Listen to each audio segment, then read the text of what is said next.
Ito naman pong front pattern natin. Ganon din po natin siya i-trace. Kagaya nung back. Tupi po natin. Ayan po. Tapos ito po. Meron siyang allowance naman po dito. Kahit po nakatupi siya, iuusog lang po natin yung pattern natin dito. Para lang po magkaroon dito ng konting allowance. Kahit mga half inch lang po. Magkaroon siya ng allowance dito sa dulo.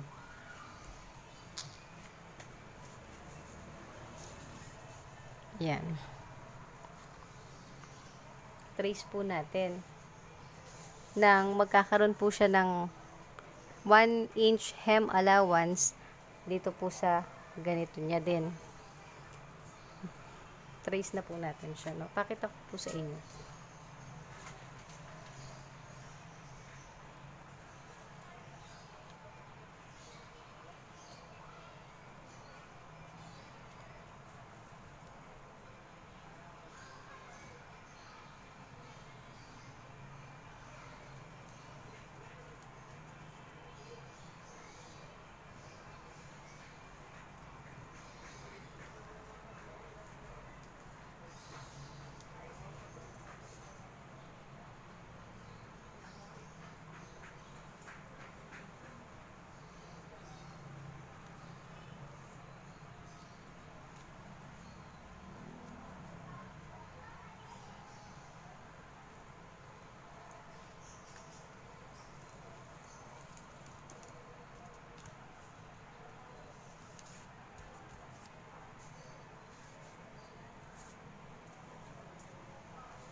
Yan.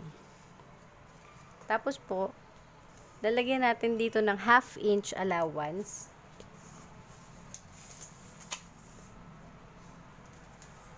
Ito po dito, half inch. Yan. Ito po, tandaan natin, half inch din po ito. Ayan po, oh. Yan, hindi po kasi nakapin yung pattern ko, kaya po umusog siya. Kaya po kailangan talaga natin lagyan ng pattern. Ito po, hindi ko na po nalagyan. Ito po. Yan, half inch din po dito. Ito po, half inch din.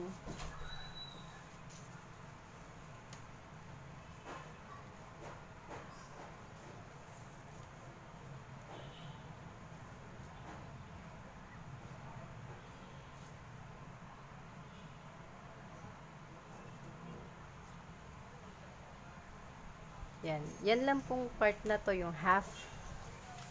Pagdating po dito sa ganito, parang yung back pattern din po natin, i-1 inch na po natin siya.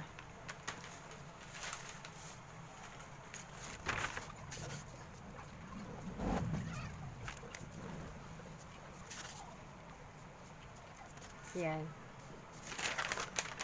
Pag ginupit po natin,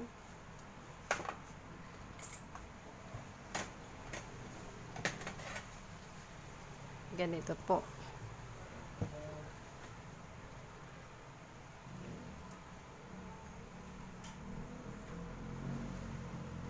Sundan po natin yung ginuhit natin ditong pattern na nilagay nating guhit para po sa allowance.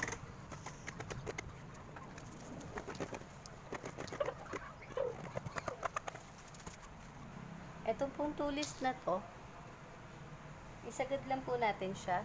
Mga siguro 1 inch din po itong sa tulis.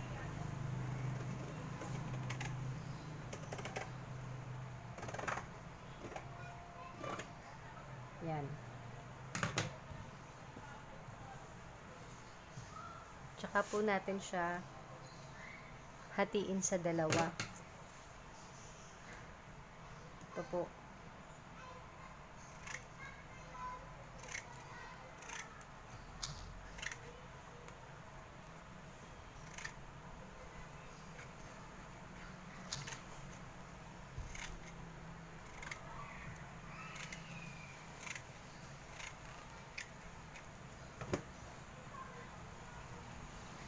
Yan po. Dalawa yan. Yan. Left and right. Yan po. Nakatipid po tayo ng oras.